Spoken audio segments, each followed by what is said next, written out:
মা, বাইরে তো আজ অনেক বৃষ্টি হচ্ছে। হ্যাঁ রে মা, বৃষ্টি দেখে তো মনে হচ্ছে এবার অনেক বন্যা হবে। কি বলছো মা? বন্যা হবে?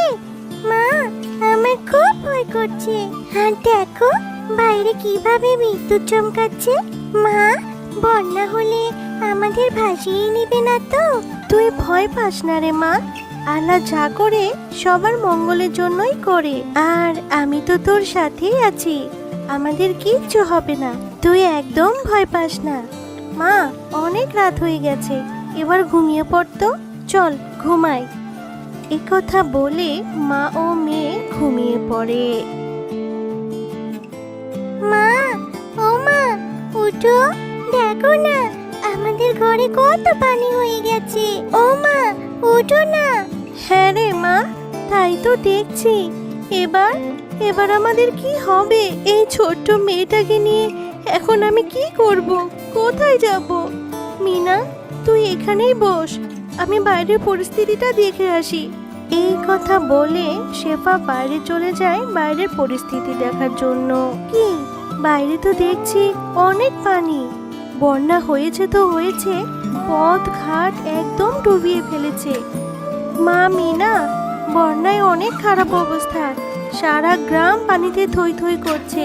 বন্যা হয়েছে তো হয়েছে, পথ ঘাট সব ডুবিয়ে ফেলেছে রে মা। সে কি মা, তাহলে এবার আমাদের কি হবে? পানি যদি এভাবে বাড়ে তাহলে তো আমরা পানিতে ডুবে মারা যাব মা। না রে মিনা, যেভাবে পানি বাড়ছে এভাবে এখানে ঘরে বসে থাকা একদম নিরাপদ নয়। চল মা, আমরা ঘরের চালে আশ্রয় নিই। এই কথা বলে মা ও মেয়ে চলে যায় ঘরের চালে আশ্রয় নেওয়ার জন্য। মা, আমাদের থাকার জন্য তো একটা জায়গা পেলাম, কিন্তু খাবো কি? আমার যে খুব খিদে পেয়েছে মা। মা রে, এখন তো আমাদের কাছে খাওয়ার মতো তেমন কিছু নেই, তবে কিছু শুকনো মুড়ি আছে, তুই আপাতত এই মুড়িগুলোই খেয়ে নে। দাঁড়া, আমি মুড়ি বের করছি। ঠিক আছে মা, চলো আমি আর তুমি মিলে এই মুড়িগুলো খাই। না রে মা, তুই এখন খা, আমি পরে খাবো, এখন আমি খাবো না। আমার যে এখন খেতে ইচ্ছে করছে না, আমার তো এখন ক্ষুধা পাইনি রে। না মা, আমি জানি তুমি কাল রাতেও কিচ্ছু খাওনি, তোমারও খিদে পেয়েছে, তাই তুমি না খেলে আমিও খাবো না। মা রে, আমাদের কাছে তো খুব অল্প মুড়ি আছে, এই অল্প মুড়ি দিয়ে আমাদের কিছুদিন চলতে হবে মা, তাই তুই এখন খেয়ে নে, আমি পরে কিছু খেয়ে নেব। আচ্ছা ঠিক আছে মা। এইভাবেই মা ও মেয়ের সেই দিন কেটে যায়। ও মা, দেখো না এদিকে একটা নৌকা ভেসে আসছে। হ্যাঁ রে মা, তাই তো দেখছি, হয়তো আল্লাহ আমাদের ওপর দয়া করেছে রে।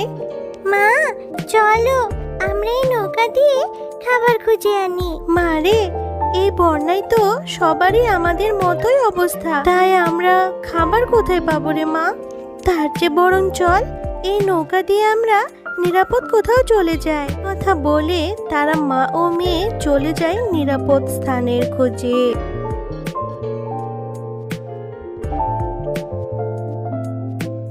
ও মা, আজ 2 দিন যাবত নৌকায় ভাসছি, এখনো তো কোনো নিরাপদ জায়গার খোঁজ পেলাম না। মা, এদিকে যে আমার খিদে পেটটা চলে যাচ্ছে, তুমি কিছু একটা করো মা, কিছু একটা করো। মা রে, আমি যে খুব অসহায়, আমি তোকে এই অবস্থায় কোথা থেকে খাবার এনে দেব রে মা? আল্লাহ নিশ্চয় একটা ব্যবস্থা করে দেবে, কাঁদিস না রে মা, আর কাঁদিস না, একটু ধৈর্য ধর। মা মিনা, ওই দেখ, ওই তো শুকনো একটা দ্বীপ দেখা যাচ্ছে, চল মা আমরা সেখানে যাই, আমার মনে হয় সেখানে গেলে আমাদের কোনো না কোনো ব্যবস্থা হবে। হ্যাঁ মা, চলো তাহলে। এই কথা বলে তারা সেই দ্বীপের উদ্দেশ্যে চলে যায়। মা, দেখো না দ্বীপটা কত সুন্দর, এটা কোন জায়গা মা? জানি না রে মা, এটা কোন জায়গা, তবে এত সুন্দর জায়গা আমি আর কখনো দেখিনি। চল মা, সামনে গিয়ে দেখি কোনো খাবারের সন্ধান পাই কিনা। আচ্ছা মা, চলো তাহলে। মা, ও মা, কোনো খাবার পেলাম না। আমি যে আর হাঁটতে পারছি না মা, আমার যে খুব কষ্ট হচ্ছে। আর একটু কষ্ট কর মা, আর একটু কষ্ট কর, দেখবি আল্লাহ সব ব্যবস্থা করে দেবে। তান্ত্রিক, তুই যাই করিস না কেন, আমি তোকে আমার জাদুর কাঠি কখনোই দেব না। আমার এই জাদুর কাঠি নিয়ে তুই সর্বশক্তি লাভ করতে চাস, কিন্তু তোর এই আশা কোনোদিন পূরণ হবে না। ঠিক আছে, তুই যদি তোর জাদুর কাঠি না দিস, আমি যদি সর্বশক্তি লাভ করতে না পারি, তাহলে আমিও তোকে আর বাঁচিয়ে রাখবো না। এবার বল, তুই কি করবি? তুই যা করার করে নে, তবে আমি তোকে কিছুতেই আমার জাদুর কাঠি দেব না। তোকে তোর উদ্দেশ্য কখনোই সফল হতে দেব না। মা, ওই দেখো, একটা তান্ত্রিক একটা পরীকে আটকে রেখেছে আর তার জাদুর কাঠি চাইছে। আমাদের ওই পরীটাকে বাঁচাতে হবে। তুমি কিছু একটা করো মা, কিছু একটা করো, না হলে যে ওই দুষ্ট তান্ত্রিকটা পরীটাকে মেরে ফেলবে মা। হ্যাঁ রে মিনা, তুই ঠিকই বলেছিস, আমাদের এই অসহায় পরীটাকে বাঁচাতে হবে। মা মিনা, তুই এখানেই দাঁড়া, আমি দেখছি কি করা যায়। যে করেই হোক পরীটাকে বাঁচাতে হবে আমাদের। হ্যাঁ মা, যা করার তাড়াতাড়ি করো, কিন্তু সাবধান, ওই দুষ্ট তান্ত্রিক তোমারও ক্ষতি করতে পারে মা। এরপর শেফা পরীটাকে বাঁচানোর জন্য দুষ্ট তান্ত্রিককে লাঠি দিয়ে আগুনে ফেলে দেয়। আমার সারা শরীর জ্বলে গেল গো, আমার সারা শরীর জ্বলে গেল, আমাকে বাঁচা, আমাকে ছেড়ে দে, আমাকে বাঁচা।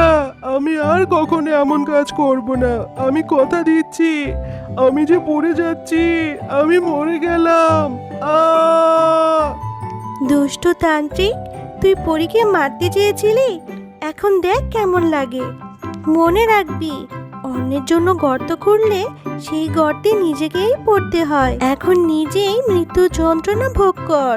তোমাদের অনেক অনেক ধন্যবাদ, তোমরা আমার জীবন বাঁচিয়েছো। তোমরা যদি আজ সঠিক সময়ে না আসতে, তাহলে আজ অনেক বড় বিপদে পড়ে যেতাম। আজ তান্ত্রিক হয়তো আমাকে মেরেই ফেলতো, কিন্তু তোমরা এই নির্জন দ্বীপে কেন এসেছো? এরপর শেফা তাদের সাথে ঘটে যাওয়া সকল ঘটনা পরীকে খুলে বলে। তোমাদের কথা শুনে আমার অনেক কষ্ট হচ্ছে। তোমরা যেহেতু আমার জীবন বাঁচিয়েছো, তাই আমি তোমাদের সাহায্য করতে চাই। এই নাও জাদুর তরমুজ বাড়ি। এই বাড়িতে তোমরা তোমাদের প্রয়োজনীয় সকল কিছু পেয়ে যাবে। এখানে কোনো কিছুরই অভাব হবে না তোমাদের। অনেক অনেক ধন্যবাদ পরি, তোমার এই ঋণ আমি কখনোই ভুলবো না। তুমি আমাদের এই বিপদে অনেক বড় উপকার করলে। তোমাদেরকেও অনেক অনেক ধন্যবাদ। তোমরা আমার জীবন বাঁচিয়ে অনেক বড় উপকার করেছো, তাই আমিও তোমাদের ভুলবো না। তোমাদের যে কোনো প্রয়োজনে আমাকে স্মরণ করলে আমি তোমাদের কাছে চলে আসবো। এখন আমি আসি, তোমরা ভালো থেকো। এই কথা বলে পরি সেখান থেকে বিদায় নিয়ে চলে যায়। মা, ও মা, আমরা এখন যা ইচ্ছা তাই খেতে পারবো। আমাদের আর কোনো অভাব থাকবে না, তাই না মা? হ্যাঁ রে মা, তুই ঠিকই বলেছিস। আল্লাহ এতদিনে আমাদের উপর মুখ তুলে তাকিয়েছে মা। আমার প্রিয় বন্ধুরা, আমাদের সাথে থাকার জন্য ধন্যবাদ। আমাদের ভিডিওটি ভালো লেগে থাকলে আমাদের চ্যানেলটি সাবস্ক্রাইব করবে।